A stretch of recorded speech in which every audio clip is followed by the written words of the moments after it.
Okay, so that's what the guitars sound like fully processed inside the mix.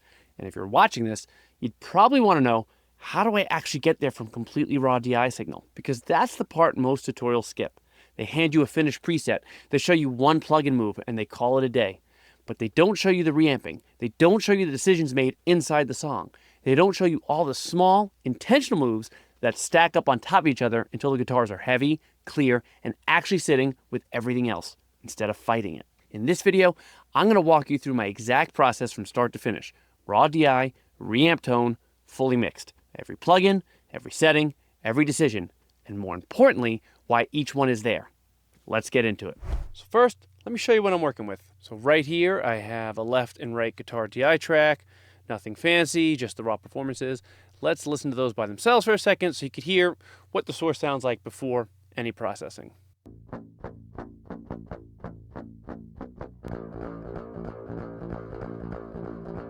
As you can hear on their own, they sound like DIs, pretty ugly, which is totally normal.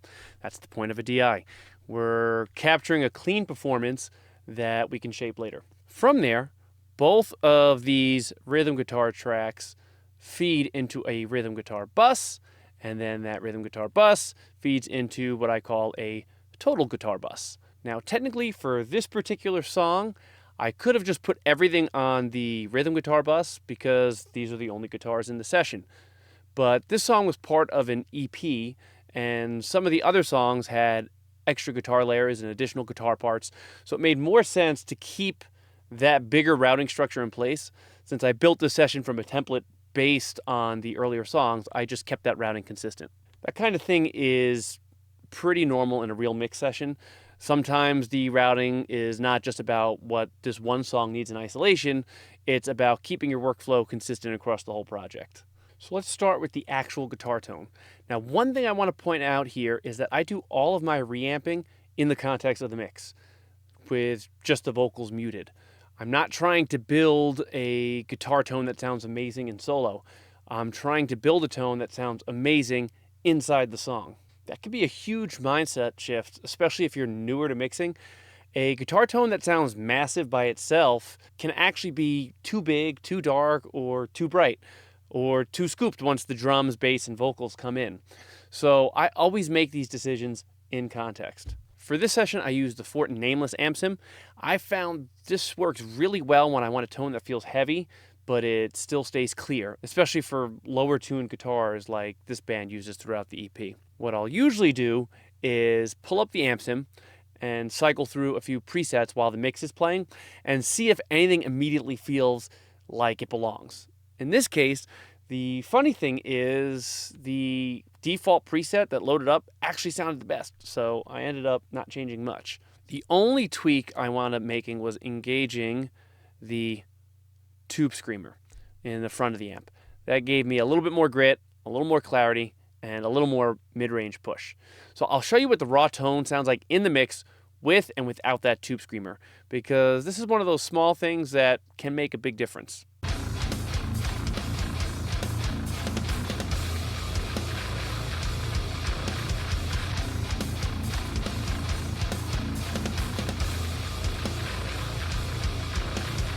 So hopefully you can hear that with the tube screamer on, the guitars just feel a little bit tighter and a little more focused. There's a bit more bite, a bit more aggression, and it just helps the tone sound a bit better in the track without me needing to do anything extreme later. And this is also a good point to mention that the raw tone already sounds pretty solid in the mix, and that's exactly what I want. If the tone is working early, the mix stage becomes a lot easier. Now let's get into the actual mix moves. The first plugin is just the Waves parametric EQ doing some basic cleanup. I've got a high pass filter at 100 Hz, getting rid of unnecessary sub energy, and then a low pass filter at 8 kHz to shave off some of the fizz and harshness. This is a really common starting point for heavy guitars. Most of what we actually want lives in the mids. The stuff way down low usually belongs more to the bass and kick, and the extreme top end is often just noise, fizz, and harshness. So let me bypass that so you can hear what it's doing. When it's off, you'll hear a little bit more junk on both extremes, and when it's on, it just tightens things up and keeps the guitars more in a usable range. So let's check it out.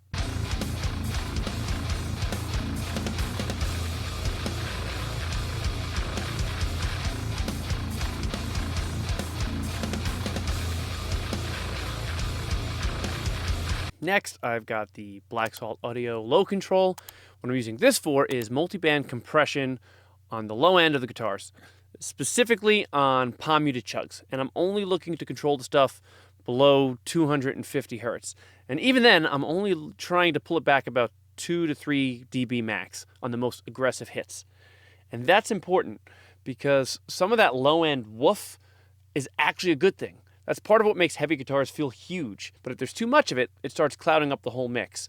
And on the other hand, if you completely kill it, the guitars lose weight and start sounding neutered. So for me, that little 2 to 3 dB range is usually the sweet spot. Let me show you what that sounds like in the mix. And listen how the chugs get a little tighter when it's on, but they still keep the weight. That's the balance I'm after.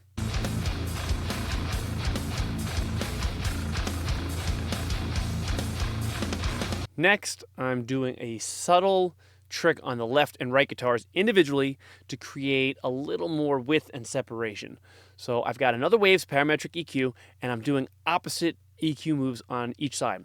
So on the left guitar, I have a 1.5 dB boost at 875 hertz and a 1.5 dB cut at 3.1 kilohertz. And on the right guitar, I'm doing the exact opposite, a cut at 878 hertz and a boost at 3.1 kilohertz. Now, this is not a huge effect. It's subtle, but that's kind of the point. Just tiny tonal differences between the left and right sides can make the guitars feel a little wider and a little more separated without sounding obviously processed. I'll bypass those so you can hear it, and when it's on, pay attention less to the tone itself and more to the perceived width and separation between the two sides. It's one of those things where you feel it more than you hear it.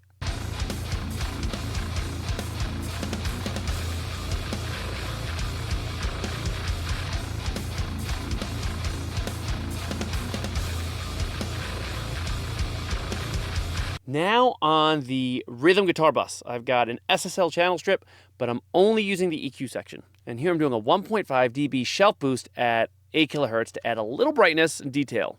But because that can also introduce some extra fizz, I followed up with a low pass filter at 10 kilohertz just to smooth it back out.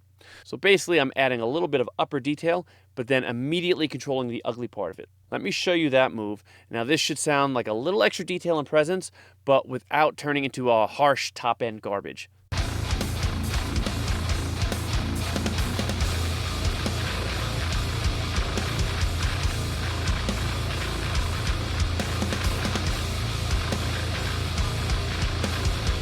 After that, I've got Soothe 2.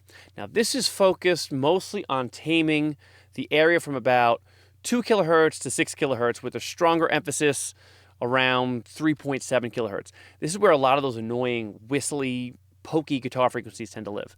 What I like about this move is that it lets me take out the harsh stuff dynamically instead of just carving the guitars up with broad EQ cuts. And then after that, I've got the trim on the plug-in boosting about 2 dB. So the idea here is remove the nasty whistle frequencies, then bring the guitar back up a little.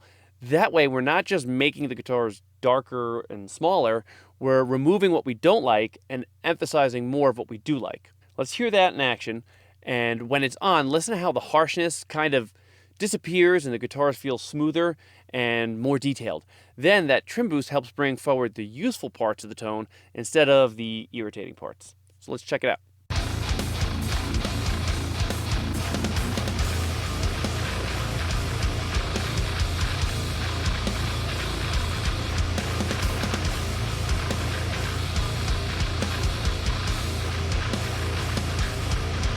Now let's move to the total guitar bus. First up is a Pultec EQP 1A, and this plugin is doing two really important things. First, on the low end, I have the frequency set to 30 hertz, and I'm doing both a boost and attenuation of 6. This is one of the classic Pultec tricks.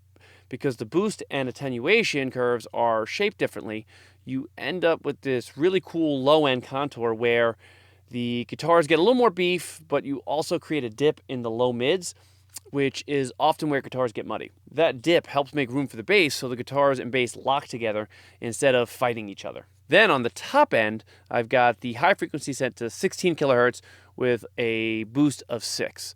Since the frequency is set so high, It adds a sense of clarity and openness without adding the nasty fizz you get if you boosted lower up in the presence range. Now, a couple things to listen for here when I toggle it on and off. First, the guitar should feel a little bit clearer and more polished on top. And then second, listen to the relationship between the guitars and the bass down low. The low end should feel a little more organized, less cloudy, less muddy, and there should be more separation between the guitars and the bass.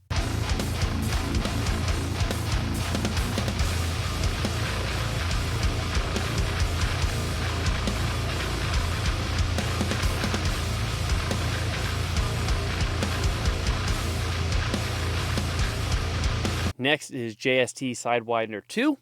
I've got it set to the mid-range pusher, and the width is only at 14%.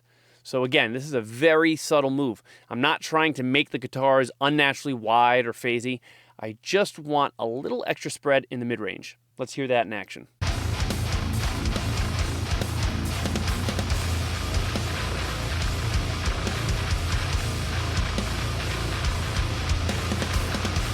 It's subtle, but it helps the guitars feel a little more open without calling too much attention to itself. Now, after that, I've got the FabFilter Pro MB sidechain to the snare drum.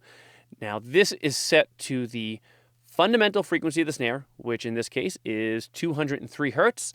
And the idea here is every time the snare hits, the guitars duck a little bit right at that frequency.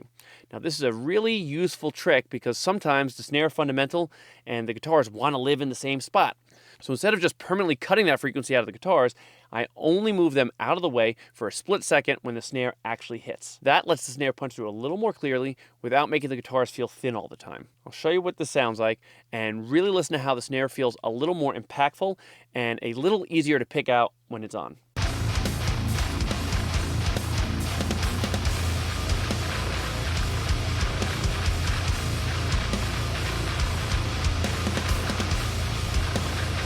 And finally, I have track spacer sidechain to the vocals. Now, the frequency range I have it set at is between 400 hertz and 6 kilohertz, and the amount is set to 15%.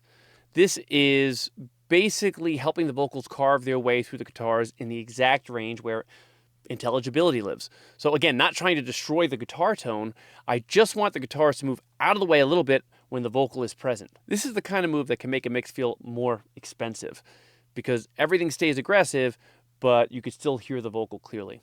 Let's check it out in action and pay attention to how the vocal sits when it's on. It should feel easier to understand, but the guitar should still feel full and aggressive.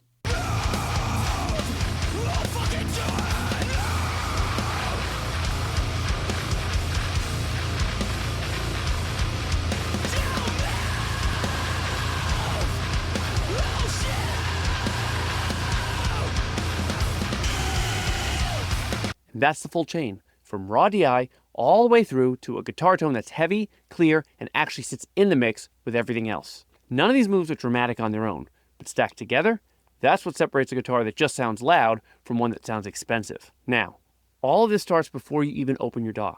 If your DI signals are coming in thin, noisy, or with bad dynamics, you're fighting uphill from the jump. So I put together a free guide that covers exactly how to record guitar and bass DIs like a pro, proper signal chain, gain staging, and the mistakes that kill your tone at the source. The link is in the description. If this helped you out, hit the like button. It genuinely helps more people find this. Subscribe if you want more breakdowns like this one, and drop a comment. What's the part of your guitar tone that's giving you the most trouble right now? I read every single one. Thanks for watching, and I'll catch you on the next one.